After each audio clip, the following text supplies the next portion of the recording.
Warning from scientists suggesting the Earth may be on the verge of another mass extinction, similar to the one that killed the dinosaurs. It happened 5 times in the past 540 million years, but this time around, experts say we may be able to stop it.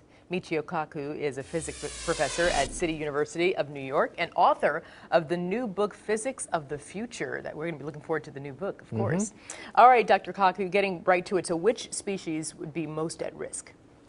Well, so far, if you analyze the last few hundred years of life on the Earth, human activity apparently has wiped out 1.4% of all plant and animal species, and it is 100 to 1,000 times faster than normal because of human population, development, pollution, overharvesting.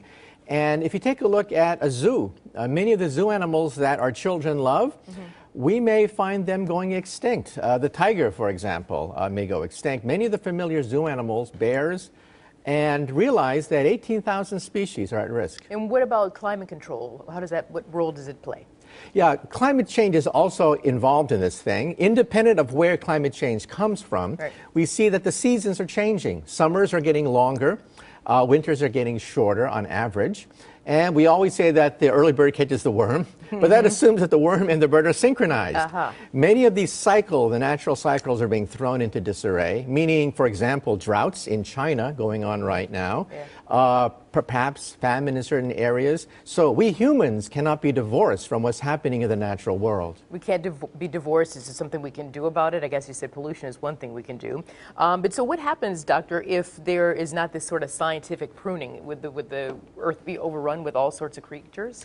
Well, evolution says survival of the fittest, and so far we humans are among the fittest. But we are also at the top of the food chain, the top of the pyramid, and it wouldn't take much to dislodge us from being at the top of the food chain. So who could outrank us at that top of that food chain? You know what animals I need to look out for? Well, in science fiction, of course, the insects take over.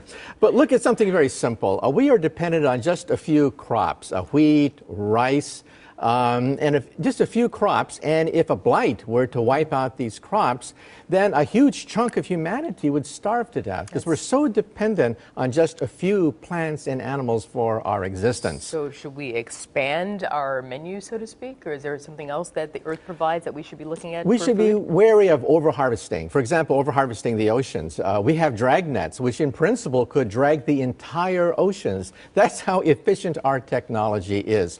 Also, wheat production we have to worry about because water is the key to wheat production, and there are going to be perhaps water wars in the future. And are you concerned about that water wars and that we may run out of water? Well, there will always be water on the Earth. The question is the cost and what it would take to extract it, to desalinate it, to divert it, to irrigate. And so the cost of certain kinds of commodities could start to rise. So just because we're at the top of the food chain doesn't mean that we're invulnerable to what's happening outside where biodiversity is being threatened. You mentioned, we have to go, but you mentioned insects could overrun the Earth. Well, that's in science fiction. Yeah, but the cockroaches, they never seem to go away, doctor. We got to figure out a way to get rid of them. All right, Dr. Michio Kaku, thank you so much. And your new book we're looking out for is Physics of the Future.